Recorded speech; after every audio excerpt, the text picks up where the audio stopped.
saya ngucap syukur sekali pagi hari ini kalau bisa saya masih punya kesempatan buat membagikan firman Tuhan. Saya ngerasa bahwa ini rumah saya sendiri.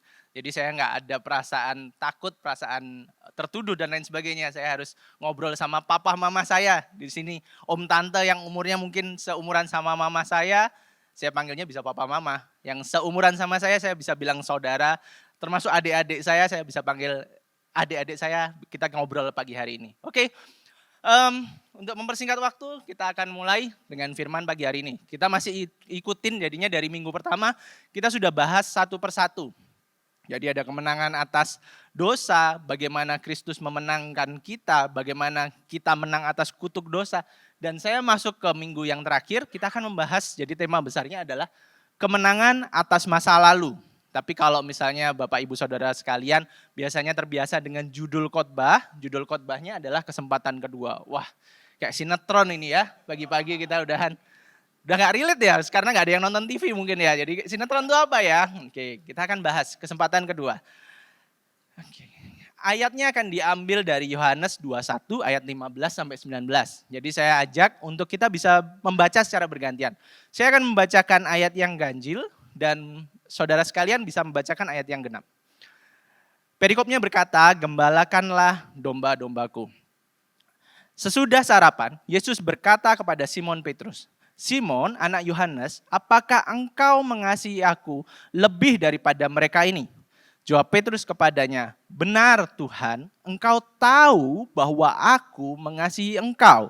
Kata Yesus kepadanya, gembalakanlah domba-dombaku. Ayat 16 kita bersama.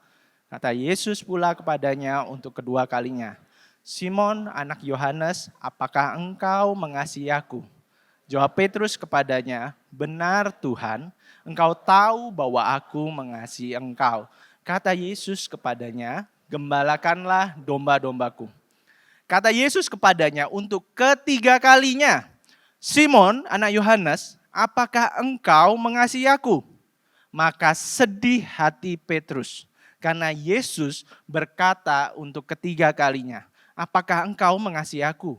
Dan ia berkata kepadanya, Tuhan, engkau tahu segala sesuatu. Engkau tahu bahwa aku mengasihi engkau. Kata Yesus kepadanya, gembalakanlah domba-dombaku. 18, aku berkata kepadamu, sesungguhnya ketika engkau masih muda, engkau mengikat pinggangmu sendiri dan engkau berjalan kemana saja engkau kehendaki. Tetapi jika engkau sudah menjadi tua, engkau akan dan akan membawa engkau pada tempat. Terakhir, dan hal ini dikatakan untuk menyatakan bagaimana Petrus akan mati dan memuliakan Allah.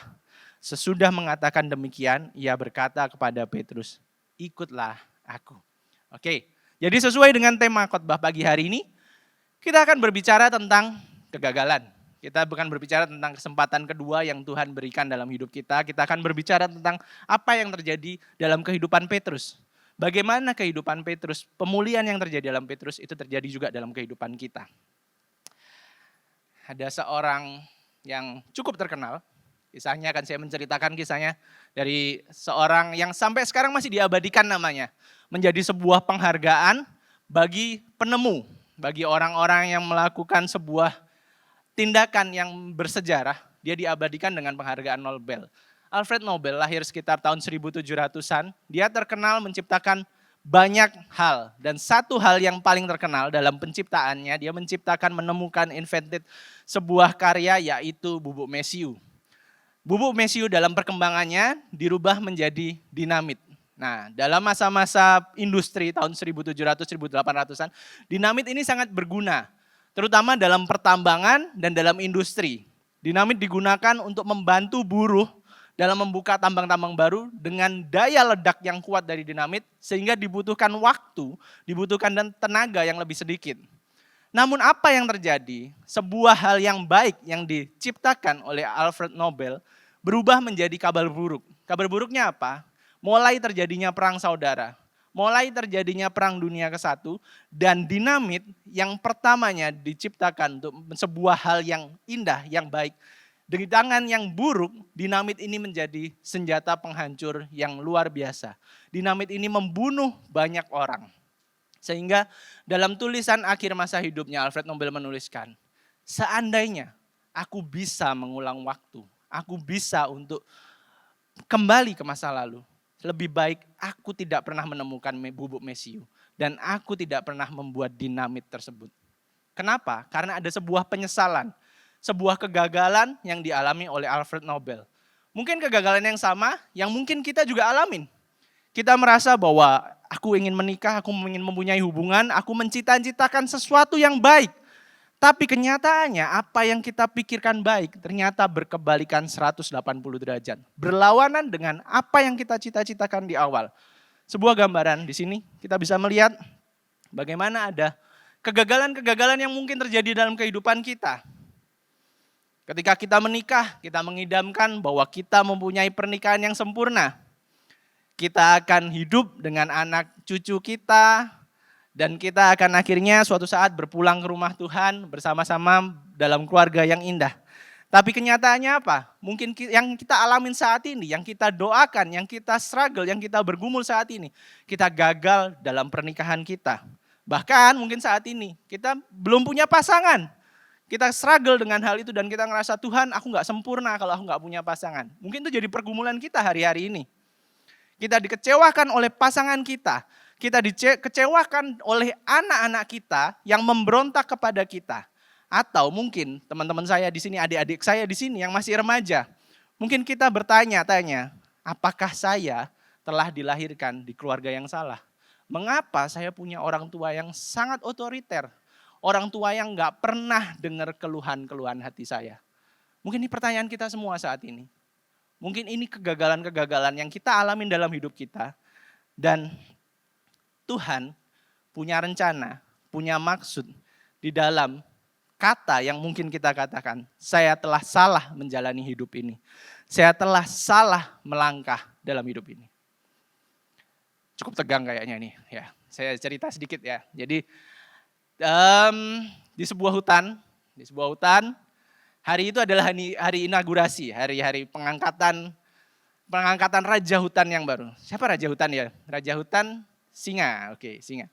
Singa hari itu diangkat. Jadi ada sebuah kayak panggung gitu, panggung batu dan singa itu naik ke atas sana. Semua hewan di sekelilingnya semuanya tunduk, semuanya berlutut kepada singa itu karena tahu hari itu adalah hari inaugurasinya. Singa itu naik ke atas, ketika dia naik ke atas semuanya berlutut, tiba-tiba ada seekor kucing yang jalan dengan santainya. Kucing itu jalan dengan pelan. Sehingga di sampingnya ada buaya ngomong, cing. Pelan-pelan cing, ini loh kita semua lagi hormat nih cing, kok kamu santai banget sih, kok kamu jalan dengan pedenya di tengah kerumunan, kita lagi takut nih gitu. Kucingnya dengan santai dia cuma noleh ke buaya, bu, tenang. Kamu harus tahu satu hal, dulu saya juga sama kayak dia, tapi setelah menikah saya jadi kayak gini. Oke. Garing ya? Oke. Jadi di tempat ini mungkin belum relate, harus di loading dulu sebentar. Ya. Tapi ini bukan jadi halangan ya buat yang di tempat ini yang mau merit. Kalian enggak jadi kucing ya, buat Nathan, buat Shane. Kalian enggak jadi kucing ya kalau udah merit ya, oke. Termasuk buat istri saya ya, saya enggak jadi kucing buat dia kok. Oke, ini just jokes ya. Ya, jadi kita bisa lihat di sini realitanya. Mungkin kita hidup ini ngerasa bahwa kalau kita misalnya biasa kita baca statement-statement yang dunia worldview kasih. Kegagalan itu keberhasilan yang tertunda. Tapi pada kenyataannya seringkali ketika kita gagal, kita nggak pernah berhasil. Kita buka bisnis baru, kita buka usaha baru, efeknya apa? Malah bangkrut, malah tutup. Kita rasa bahwa Tuhan, jalanku ini harus kayak gimana sih Tuhan? Kok aku gagal semua sih Tuhan? Dalam hubungan aku gagal. Di gereja aku udah gagal, berelasi aku gagal. Kenapa kok semuanya ini terjadi dalam hidupku? Bahkan kalau kita ngomong, saya melayani di community di tempat ini, kita menemukan banyak sekali orang yang ngerasa bahwa ini komunitas yang gak tepat buat aku. Ini kayaknya bukan gereja yang cocok buat aku. Aku kayaknya harus pindah, aku harus coba ke gereja lain. Kita ngerasa bahwa gak ada tempat yang sempurna, yang bisa nerima saya, bisa nerima keadaan saya dan lain sebagainya. Bahkan andai kata, seandainya mungkin, kita akhirnya menemukan sebuah gereja yang kita anggap tanda petik sempurna. Dan kita masuk ke dalam komunitas tersebut. Efeknya apa? Tempat itu tidak menjadi sempurna lagi. Kenapa? Karena secara natur kita semua adalah orang-orang yang berdosa, orang-orang yang gagal. Tapi pada kenyataannya tempat yang sempurna pun tidak ada. Sehingga saya harus mengulang sebuah statement yang mungkin kita pelajari beberapa bulan lalu. Gereja bukanlah museum untuk orang-orang kudus, namun bengkel bagi orang terluka, rumah sakit bagi orang yang sakit. Tuhan tidak menyelamatkan kita dari masa lalu kita dan membuat kita menjadi manusia-manusia yang anti gagal. Garis bawah ini. Tuhan tidak menyelamatkan kita dari masa lalu kita dan membuat kita menjadi manusia yang anti gagal. Anti gagal. Namun di dalam setiap kegagalan tersebut ada maksud dan rencana Tuhan. Bagi jemaat yang hadir pagi ini, mungkin kita datang dengan kegagalan-kegagalan hidup kita. Kita datang dengan masa lalu yang belum pulih. Kita datang dengan pergumulan yang gak pernah kunjung usai. Kegagalan dalam pekerjaan, relasi, keluarga, maupun kerohanian kita. Mari kita ukur kondisi hidup kita. Saya kasih waktu beberapa saat, kita ukur dari nilai 0 sampai 10. Nilai berapa yang kita bisa taruh dalam hidup kita?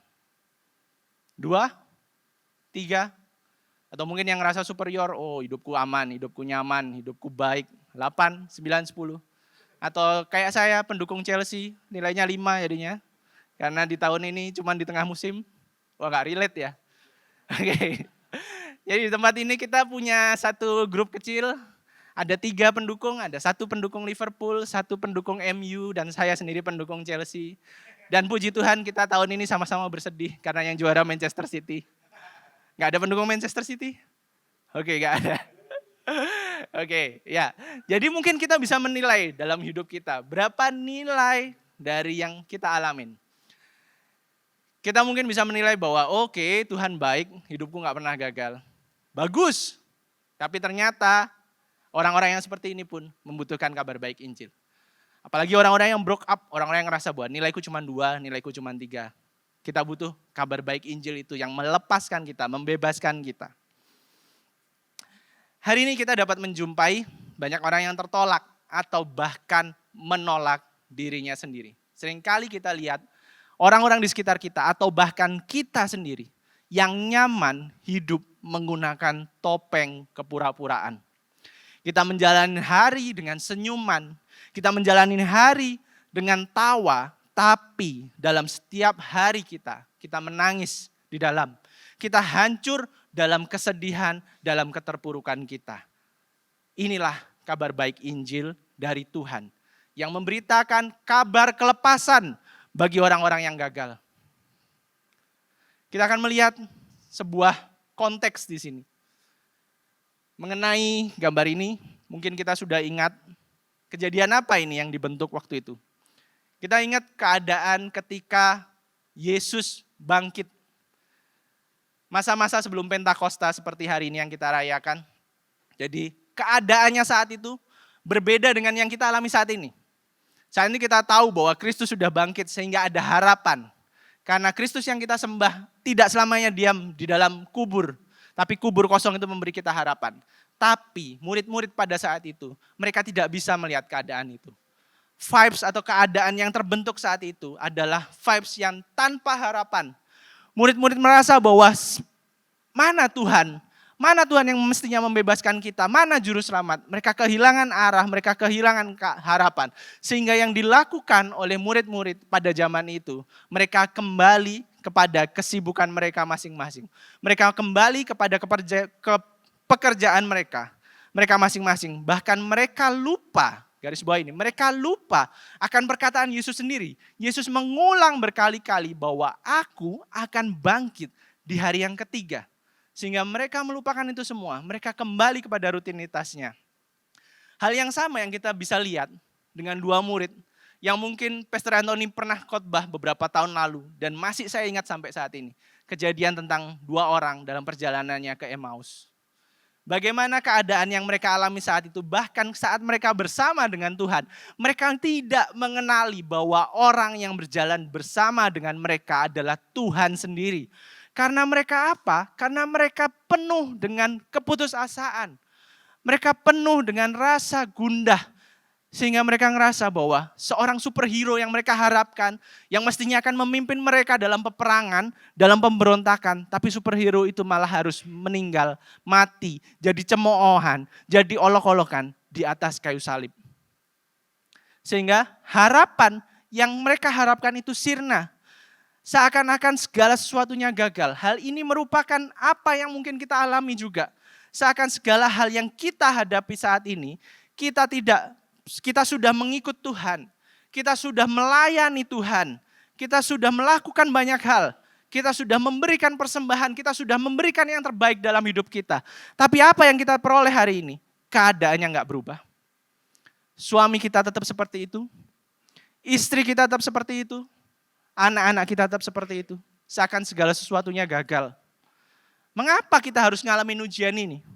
Mungkin ini hal yang sama yang juga dialami oleh murid-murid Yesus saat itu. Sehingga mereka nggak tahu lagi apa yang harus dilakukan. Dalam perenungan kita, mungkin kita sudah kehilangan kerinduan kita akan Kristus. Mungkin kita kehilangan kasih kita akan sesama kita. Atau mungkin kita sudah kehilangan kepercayaan kita kepada rekan-rekan sepekerja dalam tubuh Kristus. Kehilangan kepercayaan kita kepada pemimpin rohani kita. Bahkan mungkin kehilangan kepercayaan kepada kedaulatan Tuhan itu sendiri. Kita meragukan, Tuhan, di mana Engkau Tuhan? Saat aku menangis, saat aku hancur, di manakah Engkau Tuhan? Dalam pembacaan ini kita bisa melihat sebuah kejadian pengulangan. Kejadian pengulangan ini yang terjadi di Lukas 5 ayat 5 dan Yohanes 21 ayat 3. Ini nanti akan berhubungan dengan kejadian selanjutnya. Jadi saya akan membacakan secara singkat. Di Lukas 5 ayat 5 terjadi ini. Simon menjawab, Guru, telah sepanjang malam kami bekerja keras dan kami tidak menangkap apa-apa.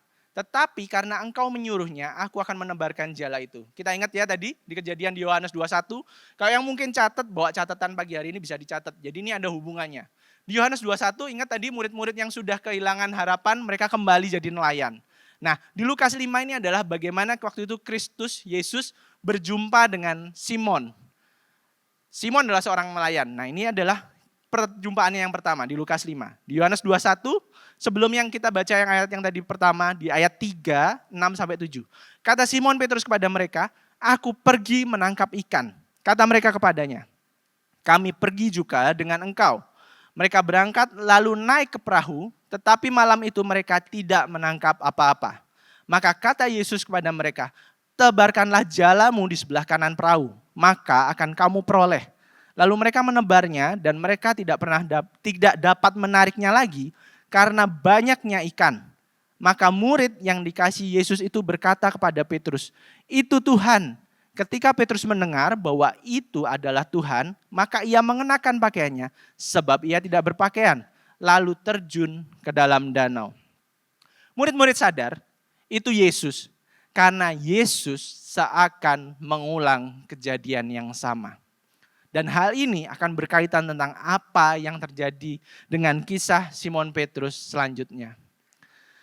Setelahnya kita bisa memahami kondisi yang dialami oleh Simon Petrus. Simon Petrus yang gagal. Dalam Yohanes 18, 25 ayat 26. Kita ingat ceritanya. Bagaimana waktu itu Simon menyangkal Yesus 3 kali. Simon Petrus masih berdiri berdiam. Kata orang-orang di situ kepadanya, bukankah engkau juga seorang muridnya? Ia menyangkalnya, katanya, bukan. Kata seorang hamba imam besar, seorang keluarga dari hamba yang telinganya dipotong Petrus. Bukankah engkau kulihat di taman itu bersama-sama dengan dia? Mari kita renungkan. Apakah ini kegagalan pertama yang dialami Petrus sebagai pengikut Tuhan? Jawabannya tidak. Berkali-kali Petrus gagal sebagai murid Yesus. Kegagalan apa yang mungkin kita hadapi saat ini? Kita mungkin bisa berpikir, kegagalan yang tadi, yang tentang keluarga, relasi, dan lainnya. Tapi sebenarnya kegagalan utama yang kita alami dalam hidup ini hanya dua. Pertama, karena masa lalu kita yang buruk, sehingga itu menjadi sebuah hantu yang menghantui masa kita saat ini, bahkan masa depan kita. Ketika iblis menghasut kita, ketika orang-orang di sekitar kita, bahkan orang-orang yang kita sayang, orang tua kita, pasangan kita berkata bahwa kamu gak bisa berubah. Masa lalumu buruk, hidupmu kacau. Mungkin itu yang terjadi bagi hidup kita. Tapi mungkin ada kegagalan dua juga. Ketika kita merasa, kita melihat bahwa masa lalu kita dipenuhi dengan kesuksesan. Masa lalu kita dipenuhi dengan segala yang baik. Namun ketika waktu berjalan, umur berjalan, kita kehilangan semuanya itu. Dan kita stuck, kita nggak bisa move on dari hal itu. Kita ngerasa bahwa kita kehilangan kuasa. Atau istilah dunia mengatakan post power syndrome. Itulah kegagalan yang mungkin jadi perenungan kita saat ini. Dua kegagalan ini yang terus menghantui kita. Yang tidak bisa membuat kita maju untuk mengenal apa yang Tuhan ingin kerjakan dalam hidup kita. Oke, nah kita sedikit ngelihat ya. Saya nggak mungkin tanya ini sama Ko Antoni, karena Ko Antoni nggak mungkin kenal mereka tiga pasangan. Saya nggak akan tanya ini juga sama istri saya, karena istri saya nggak nonton sinetron, nontonnya drakor. Nah, jadi kita bisa ngelihat ya, ada yang tahu tiga pasangan ini? Jangan-jangan di sini nggak ada yang tahu juga, cuman saya yang tahu. Hah? Ada yang tahu. Oke, puji Tuhan kalau ada yang tahu. Bukan jemaat sini, oke ya. Ada yang tahu gitu. Kalau taunya ini tapi nggak tahu firman, nah itu yang bahaya. Oke ya. Oke, jadi yang pertama ada Resa sama Wendy. Oke, yang kedua yang di bawah Rizky sama Lesti. Oke, yang terakhir ada Regi sama Ayu. Oke, jadi artinya dari gambar ini apa? Cowok yang huruf depannya R meresahkan. Enggak ya? Di sini nggak ada ya suami-suami yang huruf depannya R. Kalau ada ampuni saya nggak bermaksud menyinggung Bapak Ibu Saudara-saudari sekalian. Enggak ya? Oke. Dari kisah ini kita bisa ngelihat bahwa mereka sebenarnya waktu menikah, memutuskan untuk menikah. Saya yakin kita semua menikah, kita nggak pengen untuk decide bahwa suatu saat saya akan bercerai, suatu saat saya akan mengakhiri hubungan pernikahan ini. Pasti mereka inginkan sebuah pernikahan yang langgeng. Pasti mereka menginginkan, mengidamkan sebuah kesetiaan. Tapi apa yang terjadi dari kisah ketiga orang ini? Mereka semua mengalami kehancuran dalam pernikahannya. Oke. Seperti gambaran kegagalan yang mungkin kita lihat saat ini. Melalui kegagalan ini masih ada kesempatan untuk Simon, untuk kita semua. Padahal Simon melakukan dosa. Jadi kalau kita balik ke kontensinya Simon Petrus, Simon itu melakukan dosa. Dosa yang ditulis di Alkitab, dosa yang semestinya tanda petik nggak bisa diampuni. Dosa apa? Mendukakan Roh Kudus. Kenapa? Karena dia nyangkal Tuhan Yesus di depannya Tuhan Yesus sendiri loh. Kalau kita ingat tadi gambar yang pertama, waktu yang ayamnya kecil itu tadi, Tuhan Yesus noleh ke Simon, waktu Simon menyangkal ketiga kalinya. Dia ngomong, enggak, aku enggak mengenal dia. Bahkan ditulis di Yohanes, ia mengutuki. Simon mengutuk Yesus. Tapi ingat satu hal, kasih Yesus enggak berubah bagi Simon. Perjumpaan Yesus dengan Simon Petrus. Yesus sudah bertemu dengan murid-muridnya, tercatat itu sebanyak 2 kali. Sebelum kejadian yang di tepi Danau Tiberias yang kita bahas tadi. Perjumpaan yang pertama kalau kita ingat, waktu Tuhan Yesus bangkit, Tuhan Yesus bertemu di sebuah kamar, di sebuah ruangan, yang di sana tidak ada Thomas. Ingat kejadian itu? Sehingga Thomas waktu setelah itu ketemu lagi dengan murid-murid yang lain, Thomas berkata, kalau aku nggak nyucuin tanganku ke lubang pakunya, aku nggak percaya. Dan akhirnya mereka berkumpul lagi dan Tuhan secara ajaib, Tuhan ada di tengah-tengah sana, menampakkan dirinya. Dan Tuhan berkata, Thomas, cucukkan tanganmu ke lubang paku ini. Dan akhirnya Thomas percaya. Jadi sudah 2. Sehingga perjumpaan di tepi Danau Tiberias ini adalah perjumpaan yang ketiga kalinya dengan Petrus. Pertanyaannya sekarang, mengapa Yesus tidak langsung menegur Petrus di perjumpaan yang pertama? Mengapa harus menunggu 3 kali pertemuan dulu? Baru Yesus menanyakan hal ini. Simon, apakah engkau mengasihi aku? Kita harus bisa melihat esensinya. Karena perjumpaan ini memiliki makna dan maksud yang sangat dalam. Baik bagi Yesus dan juga bagi Simon Petrus. Kita bisa flashback kembali. ke Lukas 5 ayat 11. Di sini diceritakan yang tadi kita bahas di ayat yang sebelumnya. Perjumpaan pertama antara Petrus dengan Yesus. Ketika Simon Petrus melihat hal itu, ia pun tersungkur di depan Yesus dan berkata, "Tuhan, pergilah daripadaku, karena aku ini seorang yang berdosa." Kita mungkin bertanya, kenapa Petrus berkata seperti ini? Apakah ingat kejadian yang pertama? Petrus disuruh nebar jalannya ke kanan, tapi dia ngomong, enggak, kita udah semalaman, kita enggak akan dapat ikan. Apakah karena enggak percaya sama Tuhan? Ataukah mungkin yang kedua, karena hal ini benar-benar letterlek sesuai dengan apa yang dimaksud Alkitab, yaitu Petrus menyadari akan keberdosaannya, akan segala masa lalunya yang buruk. Tapi ternyata lebih dalam dari dua hal ini. Ternyata kejadian ini adalah kondisi kedua kalinya Yesus memanggil Petrus. Ini adalah bukan pertemuan pertama Yesus dan Petrus. Ini adalah kedua kalinya. Simon berkata bahwa aku ini manusia yang berdosa karena apa? Simon lari dari panggilannya. Simon menghindar, Simon pergi dari panggilan Yesus. Kita bisa melihat ada sebuah plot twist kalau kita bisa lihat konektivitasnya antara apa yang ditulis secara alur kronologis dari dari Injil Yohanes dengan sinoptik. Sinoptik ini adalah alur sejarah yang terjadi yang diurutkan. Kita bisa melihat dalam alur kronologisnya dimulai dari Yesus dibaptis oleh Yohanes. Selesai Yesus dibaptis oleh Yohanes, kejadian kedua selanjutnya di Yohanes 1 dijelaskan. Andreas dan Simon mengikut Yesus. Kita harus mengingat bahwa Andreas ini pada awal mulanya adalah salah satu dari murid dari Yohanes. Dalam pelayanannya ada beberapa murid yang mengikuti Yohanes. Dan salah satunya Andreas. Dan ketika Yohanes membaptis Yesus, Yohanes berkata, inilah Mesias, inilah dia juru selamat, ikutlah kepadanya. Sehingga Andreas ini mengikut kepada Yesus dan dia mengajak saudaranya. Siapakah saudaranya? Saudaranya Simon atau yang disebut dengan Petrus. Tapi ceritanya gak berhenti di sana. Akhirnya Yohanes ditangkap. Gak hanya ditangkap, Yohanes dieksekusi, dibunuh. Efeknya apa? Setelah kematian Yohanes, Yesus menyingkir ke Galilea. Dan murid-muridnya yang bersamanya undur. Karena mereka merasa bahwa mengikut Yesus tidak mudah. Dan berhadapan bahkan dengan resiko kematian. Ingat ini, mengikut Yesus tidak mudah dan berhadapan dengan resiko kematian. Akhirnya yang terjadi, Simon dan Andreas kembali menjadi nelayan. Dan kisah Yesus dan Simon Petrus gak berhenti di sana.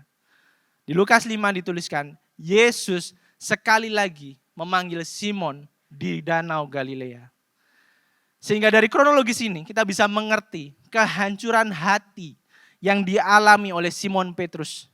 Ia enggak cuma gagal 3 kali waktu nyangkal ketika ayam berkokok. Tapi ia gagal berkali-kali. Ia lari dari panggilannya berkali-kali. Tapi berkali-kali dia menyangkal, berkali-kali dia mengecewakan Yesus. Yesus yang sama yang mengejar Simon Petrus. Hal yang sama yang mungkin sedang kita bergumulkan dalam setiap kegagalan kita. Tapi Yesus bekerja dalam hidup kita. Kalau hari ini Bapak Ibu, saudara-saudari sekalian masih bisa hadir di tempat ini. Roh Kudus masih berbicara dalam hati kita. Ada sebuah panggilan yang mungkin kita gak bisa tolak. Bahwa Yesus masih sayang sama kita. Yesus masih menunggu kita. Jangan lari dari panggilannya. Yesus memanggil Petrus. Tuhan Yesus gak pernah berhenti saat kita menyerah. Semua boleh dilupain. Saya cuma minta pegang ini dalam menjadi sebuah jangkar, sebuah harapan dalam kita menjalani hari-hari kita. Kita boleh give up, kita boleh nyerah, tapi satu hal, Tuhan Yesus gak pernah berhenti saat kita menyerah. Seringkali bahkan ketika kita gagal, Kita bisa mengampuni. Orang-orang di sekeliling kita mungkin gagal. Orang-orang sekeliling kita nggak bisa pegang kepercayaan yang kita kasih. Kita ngomong, oke, aku ngampunin kamu. Tapi dengan term and condition. Kita bisa mengampuni kalau kamu nggak ngulangin lagi. Namun apakah yang dialami oleh Yesus saat itu? Bisa aja Yesus menegur dan meninggalkan Petrus. Bahkan menganggap mungkin Petrus adalah produk gagal yang tercipta binasa. Seringkali hal yang sama yang sering kita ucapkan ke orang-orang yang kita mungkin sebel. Kita nggak seneng. Oke, kamu mungkin memang produk gagal yang tercipta binasa. Tapi Yesus yang kita sembah, Yesus nggak pernah punya statement itu. Namun apakah Yesus menyerah dengan setiap kegagalan Petrus? Jawabannya tidak. Di lain sisi, mungkin kita berpikir bahwa, Petrus itu orangnya cuma pembual. Orangnya cuma lip service. Salah besar. Kita ingat ceritanya, ketika semua murid meninggalkan Yesus, Petruslah satu-satunya murid yang mengangkat pedang, bahkan membela Yesus.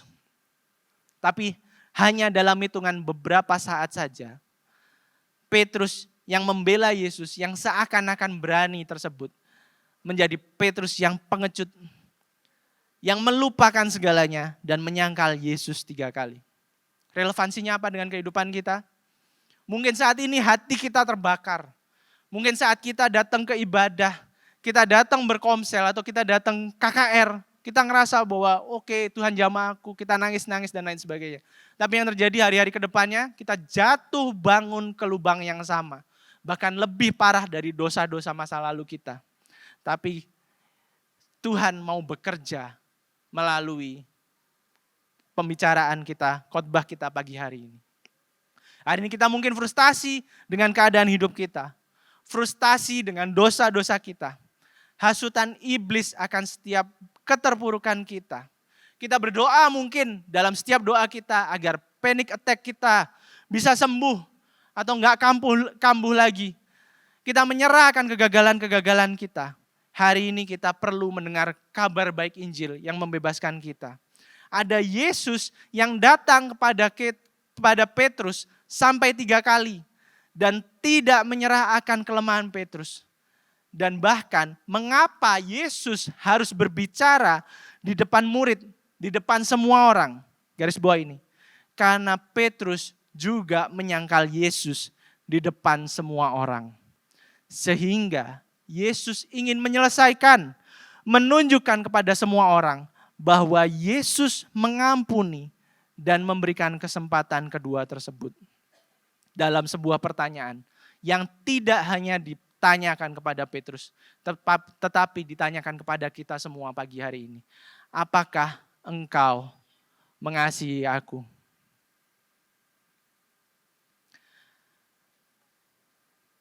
Mengapa ada kesempatan kedua? Karena Tuhan tahu bahwa kita berproses. Kita dimurnikan hari lepas hari. Kita hidup dalam kebobrokan kita. Mungkin secara pikiran kita tahu tentang keindahan Injil. Kita tahu akan segala sesuatunya, kabar baik bahwa Kristus datang untuk menebus kita. Tapi itu mungkin saat ini hanya menjadi paradigma di otak kita. Tanpa kita sadari, kita lupa untuk benar-benar mengasihi Kristus itu sendiri. Mari kita renungkan. Mari kita renungkan apabila saat Yesus memikul kayu salibnya tersebut. Dalam perjalanannya ke Golgota, ke Bukit Tengkorak. Tiba-tiba Yesus menaruh salibnya dan berkata, sudah cukup. Sudah cukup. Manusia itu gak pernah berubah. Gak bisa berubah saat ini. Ataupun kapanpun gak akan pernah berubah. Mereka akan tetap menolak aku. Aku sudah melakukan yang terbaik. Namun manusia menyanyiakannya. Mereka sudah menghancurkan hatiku dan percayaanku. Hari demi hari. Kesempatan demi kesempatan. Dan bahkan saat engkau berkata, saat kita berkata, Tuhan ampuni aku. Dan Tuhan berkata, bagaimana aku bisa percaya? Engkau enggak mengulanginya lagi. Ini sudah cukup bagiku. Mungkin kita nggak pernah berpikir seperti itu. Tapi semua orang di tempat ini, bukankah ini perkataan yang kita sering ucapkan? Bukankah ini yang sering kita pikirkan ketika kita dealing dengan orang-orang di sekeliling kita? Kita berkata bahwa sudah cukup, aku nggak bisa ngampunin kamu. Kamu sudah keterlaluan dan lain sebagainya. Dan sebenarnya yang bisa dan boleh berkata itu hanya Kristus sendiri. Tapi satu hal, Kristus tidak pernah melakukannya. Kristus setia memikul salib itu hingga sampai akhirnya dia membayar tuntas semua hutang dosa kita. Sehingga kalau Kristus bisa menunjukkan kasih-Nya kepada kita melalui karya salib Kristus, Kristus juga merubah hati kita melalui karya salib-Nya saat ini. Sebuah perenungan yang harus kita pikirkan ulang. Layakkah kita menyalibkan Kristus untuk kesekian kalinya? Ketika kita tidak bisa mengampuni orang-orang di sekeliling kita. Ketika kita tidak bisa move on akan masa lalu kita.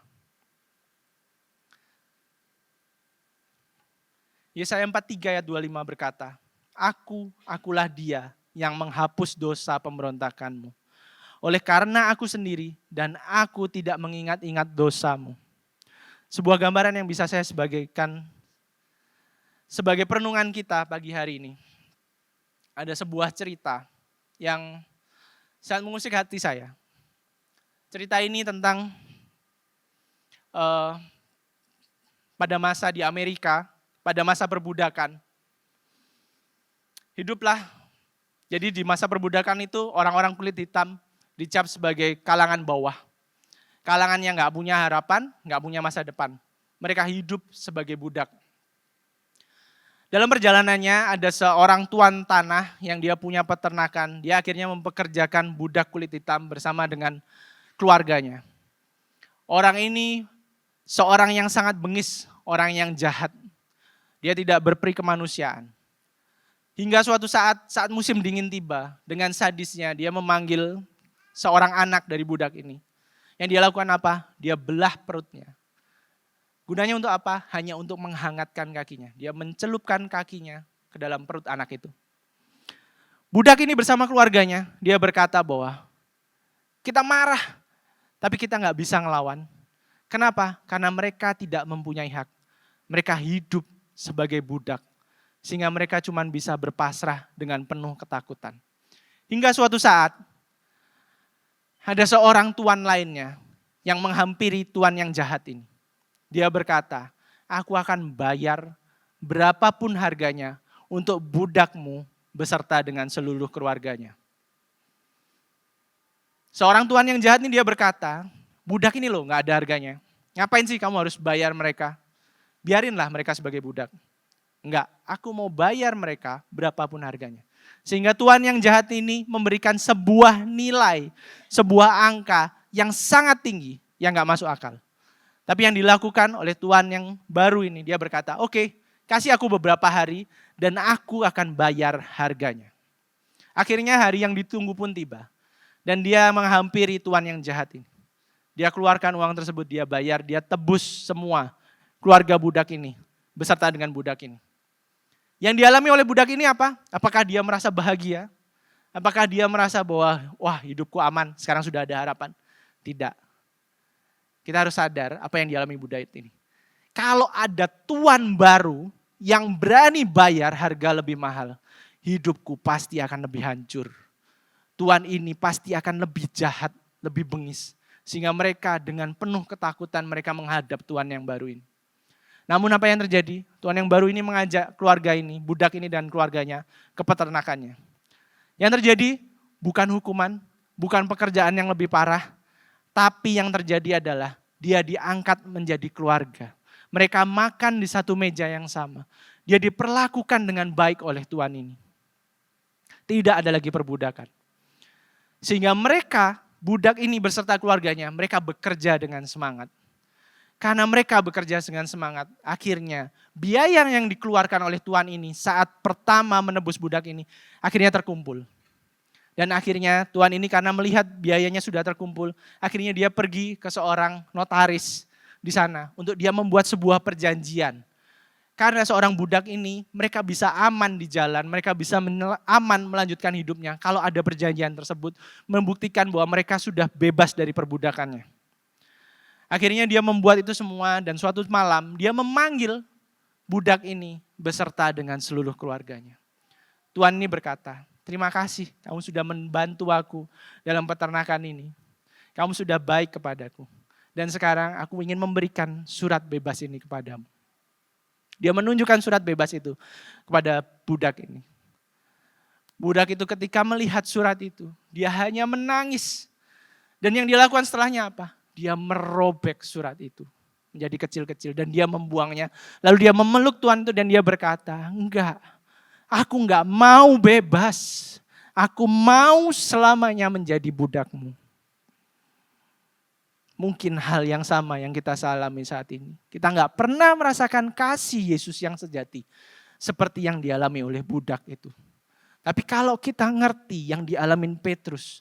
Yang dialamin budak itu. Dan yang saya alamin sendiri. Yesus lebih dari Tuhan yang baik itu. Sehingga kalau sehari ini saya bisa mendedikasikan hidup saya.